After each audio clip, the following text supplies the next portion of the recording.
It's time for the Manx Sky at Night, and the man who always has his eye in the sky and his feet on the ground, Howard Parkin, is with us. What T-shirt have you got on now? Well, I thought we'd have a reprise of one I have worn before for you. My Mars one. Journey to Mars. Journey to Mars. Established, what does that say? Established 1958. That was NASA, of course. Yes. Established after the National Advisory Council. When they launched Sputnik, they were so worried they set up NASA in July 1958, and NASA started operations on It's the 1st funny, of isn't it? October. With everything that's been going on in the recent weeks and months with the Cold War and everything, everybody was terrified. Americans Absolutely. were absolutely bedeviled when Sputnik went up and it was flying over America, Yeah. they were horrified. You see some wonderful newsreel shots about it shouldn't be allowed. We should be doing something about it. You can't do Try anything and about stop it. Try and stop it. That was the whole point. The Americans were beaten to the Russians proved it. They didn't bother with the finesse of fancy rockets and guidance systems. They built a very large rocket, nearly use a rude word then, a very large rocket, which obviously could just do the job. And they still do that. The Soyuz spacecraft was launched in 1967. It's still going. Really? The Soyuz spacecraft is still what they send men into space with. It's been upgraded, of course it has, but the same basic design is Still from going. Baikonur, is it? Yeah, still from Baikonur, and they still use the Soyuz rocket as well, which was a converted intercontinental rocket, ballistic missile, which they obviously have upgraded it since, but they're still using the same basic system. The Progress vehicles, you've got me going now, when they launch a Soyuz with the astronauts up to the ISS, that's what they use, and the men go inside it. When they send a supply vessel, they send another Soyuz. It's called a Progress resupply vehicle. Soyuz means? Union. Yeah, that's right. I'm just he knows That was a all test, this. that one. I was just going to say, and Vostok and Voshgod, what do they mean? Anyway, where's the moon knocking around? The moon is visible at the moment. Now, we had the glory of two blue moons in January and March, but we're back round to the normal once-a-month full moon now, and it's actually full moon next Monday. Next Monday is the full moon. You remember we had one on the 31st of March? Yeah, That was the blue moon, because the second one of March. Well, of course, 28 days later, it takes us to the 29th, I think is the 30th. The 30th of April is the full moon again. And as I say, not a blue moon, but this time of year, the moon is wonderful. You always see the moon no matter what time of year you're observing. But when we look at the sky in May, of course, it's not getting dark till very, very late.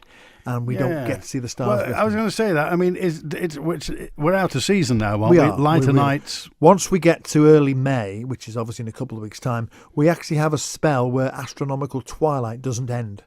When the sun is between, I think it's 0 and 15 degrees below the horizon, it's astronomical twilight. And then when the sun drops below 15 degrees, we get full darkness. And we don't get that from mid-May right through till mid-June, early July. We don't get beyond astronomical twilight. So we don't get to see the night sky as much. But that said, we don't have as many bright stars in the sky. I keep saying this every time I talk, because people think the winter sky is magnificent because we've got all these brilliant stars. You don't have, even if the sky was completely dark, you wouldn't get the stars in the summer because they aren't there. Right. We get far more profusion, much greater profusion of bright sky in the winter months. So what's the summer useful for then? Gardening, barbecues. In the sky. In the sky. Sorry, Andy. Well, we have got a wonderful group of stars called the Summer Triangle, which we can't quite see. We're just about seeing the third of those now. A star called Altair is rising in the eastern sky. But at the moment, the one thing I would like to draw people's attention to, we talked about Leo last month, and Leo is great to look at. But coming up behind Leo now, we've got the constellation of Virgo. Another constellation of the zodiac, the Virgo, the Virgin, which is the sign of the zodiac for September. But Virgo has got a very bright star in it called Spica. And it's called Spica because it's meant to represent a spike of wheat. Because as this star traverses across the sky in the autumn months, she's bearing a sheaf of wheat in her hand, which denotes fertility and all these sort of things. So there is all these names and all these messages are up there in the sky. But to find it, you've got to find the plough. Now, people often say to me in the spring and the early summer months, "Where's the plough gone? I've lost it. It's disappeared." It hasn't disappeared. It's right overhead. It's literally straight overhead, because it sits on the horizon in autumn. 6 months' time, it's exactly over us, and the W of Cassiopeia is now on the horizon. Right. But go back to the It hasn't moved, we have. It hasn't moved. It's the Earth on its axis, spinning on its axis every 24 hours and going around the sun. So we're now the other side of the sun that we were 6 months ago. Right. And the way to find Spica is to find the plough, which, as I say, just look up straight overhead, and you'll find it quite easy if you know the shape of the plough, which I think most people do. Follow the curve of the handle of the plough down, and you'll curl round or arc round to a star called Arcturus, which is the principal star of the constellation of Boötes, the herdsman. Then follow that same line along the sky towards the horizon. You come to a brilliant star, which is Spica. And Spica, we've got the wonder of Spica passing through, the moon passing through Spica in the next few weeks. The moon is going to slowly traverse through the constellations, as it does every month, and it's going to be going through Leo and Virgo in the next few days, literally. But what I want people to look for is look for Virgo. Now, if you've got any binoculars or you've got a telescope, just point your telescope in that rough direction, not when the moon's around, preferably when there's no moon around, and just look above Spica into what we're calling, Virgo is actually a Y shape. Imagine a Y, and the bottom of the stick at the bottom of the Y is Spica. So you come up and you've got the Y, the V of the Y, or the bowl we call it. And the bowl of Virgo is full of galaxies. It is full of galaxies. It's an amazing cluster. It's called the Virgo supercluster. And there's something like 1 billion stars in the area of the Virgo supercluster. And it's just a fantastic thing. You look through your telescope or your binoculars and you get this smudge, this little smudges of light. You're thinking, is that a star, isn't it? No, it's a galaxy. No. And there's thousands of them. And you'd see them in any aided instrument at all, telescope or binoculars. But with a big telescope, of course, you can see far more. Then you turn things like the Hubble Space Telescope on them and wow, well, you're in a different league altogether. The Late Show on Manx Radio, and it's the Manx Sky at Night with the world's biggest Moody Blues fan, so we never need any excuse to play Justin Hayward. Why are you playing Justin Hayward, by the way? Well, believe it or not, there is a thought process to this programme. Honestly. Really? Honestly. Look at the camera. Yes, there is, honestly. We're going to talk a little bit now about some of the planets, about Jupiter and Mars. Oh, right. So when I'm talking about Mars, I'm thinking, what can I play that's got to do with Mars? War of the Worlds. You see? Crikey. Absolutely. And we've got an even better song next month. The human orrery also has a musical heritage. Absolutely. So we're talking about planets. What about Mars? Well, and Mars and Jupiter as well. We'll start with Jupiter, because Jupiter, we spoke about that last month as well, and Jupiter is at opposition. Now, when a planet is at opposition, it means it's visible all night, and it's due south at midnight. And Jupiter, the giant planet Jupiter, is shining very brightly indeed, not as bright as Venus, which we mentioned before. Venus is still dominating the evening sky, and will continue to do so right through till August. So we'll talk about that a few months' time. But Jupiter is now at opposition, as I say, on the 9th of May, in a couple of weeks' time, and well worth looking out for, because if you look for Jupiter through a telescope or even a pair of binoculars, you can see these little moons dancing around from one side to the other. And that's the moons that Galileo saw back in 1610 when the telescope was first used for astronomy, and it made him realise that maybe Copernicus was right and the Earth wasn't stationary in the middle, never went round the Earth. Maybe the Earth went round the Sun. And this whole idea, this whole suggestion in 1543 led to huge problems. Galileo got forced by the church to say... it was heresy. Oh, it was heresy to today. Nowadays we accept it fully. But, from about 3000 BC... right through to 1543, that scientific theory that the Earth was the centre of the universe held. Yeah. For a scientific, I know people hadn't got the computers and all the rest, but for a scientific theory to last that long, can you imagine trying to say, no, you're all wrong. Yeah. You are wrong. It is totally different. It was heresy. No wonder, because people don't like change. It's a thing. And after 15 however many thousand years, but Copernicus was convinced that was the case. Galileo supported him, and it took Newton, my dinner guest from last month, one of my dinner guests from last month, when he wrote his book Principia in 1681. So 140 years later, it was finally proved that Copernicus was right. And we can see that for ourselves with a small pair of binoculars or a small telescope. You can see Jupiter. Very easy to spot, due south, midnight, from wherever you are on the Isle of Man. Just look due south and you'll see Jupiter very, very bright, and these little moons dancing around from side to side. Go out one night and you might see 3 one side and 1 the other. The next night, there'll be 2 one side, 2 the other. Next night, you might only see 2 on the opposite side to where they were the previous night. And they swap places all the time. And it didn't take long for Galileo to realise these stars weren't stars that Jupiter was passing in front of. They were actually linked to Jupiter. Right. And that's made him think, well, if Jupiter can have moons, maybe the sun can have planets. Okay, so Amazing discovery. Orson Welles, Richard Burton, Mars. Absolutely. We should have played. Now, next month, we're going to play even better Mars track. So I'm not going to tell you until next week. Doesn't even tell me. I'm not going to tell Andy. Doesn't even tell me. So what are we talking about? Oh, Mars. Mars. So Mars, yes. So we're doing Jupiter, we've done Mars. So Mars is getting brighter and brighter. Unfortunately, it's very low in the sky, so it's not very bright. It is going to go through opposition on the 27th of July. So if you can't find it, wait till July. We're in May now, end of April, sorry.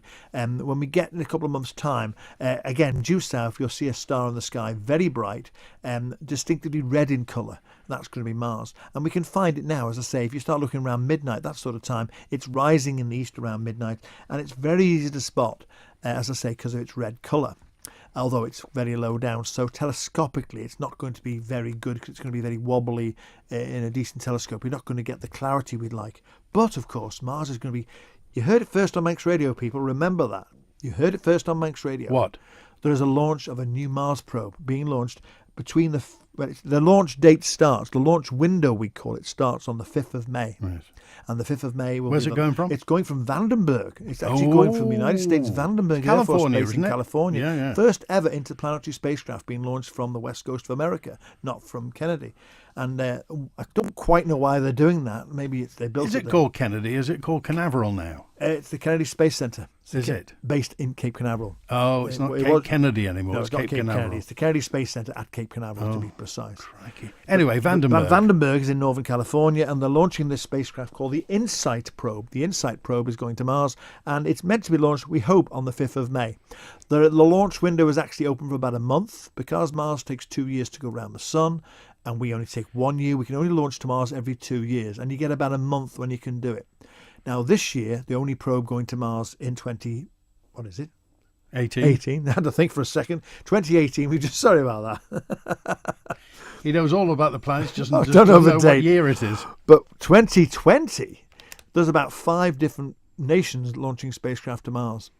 We've got the Americans, we've got the Russians, we've got the Europeans, we've got the Indians, Yes. and a newcomer to the interplanetary space race in 2020, the United Arab Emirates. Celebrating 50 years of the founding of the UAE, they're launching a spacecraft to Mars in Really? 2020. Yeah.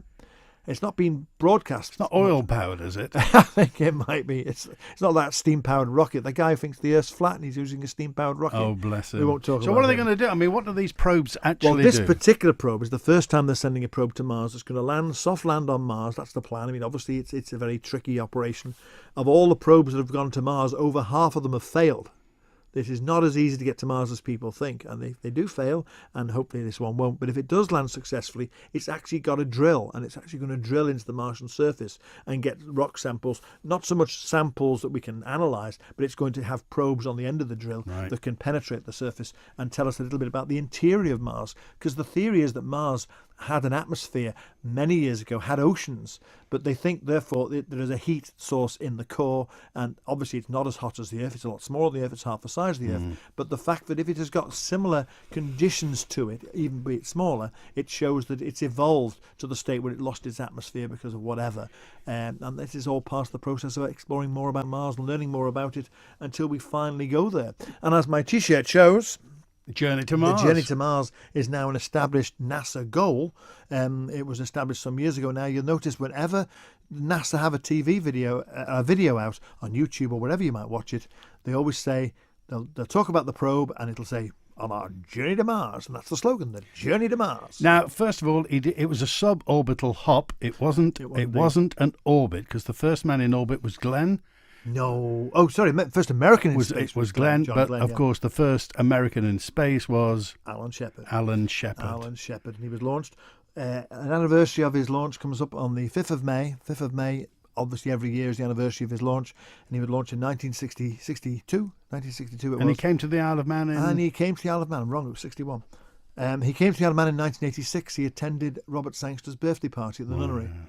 And I was honoured to be there, but I didn't know he was there. And I didn't find out till he'd gone. I didn't meet him. I was so upset. Always the bridesmaid, never the Absolutely. bride. So it was the suborbital hop in 61, and he went back into space. Of course, he went to the moon, didn't he? He eventually was to be the only one of the Mercury astronauts to walk on the moon. But that in itself is a wonderful story, because Alan Shepard, after he did his first flight, and he did a great job, and he was selected as the first American because of his personality and the way he was. He was a really very, very character who was very dedicated to what he was doing. Abrupt, some would say. And he was quite rude, I believe, when he wanted to do what he wanted to do. But he was tunnel vision, I think. Single-minded. Single-minded, that's the words I'm looking for. So he was then made head of the astronaut corps. So he was the head honcho of the astronauts. Couldn't fly because he had an ear problem. Meniere's disease, it's called. So he had this ear problem, and he'd found out from somebody somewhere in America that you could cure this by having an operation. He didn't tell a soul. He had his ear operation, and he walked back into the office to Deke Slayton, who was the other Mercury astronaut that couldn't fly because he was grounded for health reasons, and said, Deke, I'm quitting as the chairman of the lead man in the astronaut office. I want a flight. What do you mean you want a flight? I want a flight. I want to go to the moon. And Apollo 11 had been launched at this time, and they said, well, you can't go to the moon. Anyway, he did. They bumped poor Gordon Cooper, who should have gone to the moon, off the mission years before or months before they actually officially announced the crew, and he was going to go on Apollo 13. Oh. He was going to go on Apollo 13, which was the next lunar mission in the planning cycle. But they realised as he started to get into the training, he hadn't had the training. I see. So they put him onto Apollo 14, and Jim Lovell got Apollo 13, and the rest is history. And who was the other guy who got bounced from 13? Was that Ken Mattingly? Ken Mattingly had mumps, measles or flu or something. He was ill. Measles, yeah. He was ill. He got to orbit the moon in Apollo 16, I think it was, but he did go back. We're talking about astronauts again. We do it all night Well, it's long. either Pink Floyd or the Moody Blues or astronauts, you know. Well, that's about it from... Listen, this is the book you need. This is the book. That's the one you need. Phillips, Britain and Ireland, 2018 Stargazing. And there's the map for April. Everything you need there. And that's available. It's published by Phillips. It's £6.99. It's a great primer. They are great. I use them. I mean, people obviously joke about how come you know so much. Well, I always have one of them when we do these shows. Very well read. There's always something in it. Very well. Howard Parkin, if you want to get in touch with you, Howard, it's... Howard Parkin at Manx.net. Okay, and... astromanx.com. All being well, the stars in the sky predict we're going to be back this time next month. We certainly will, and we'll be talking about the pre-TT night sky.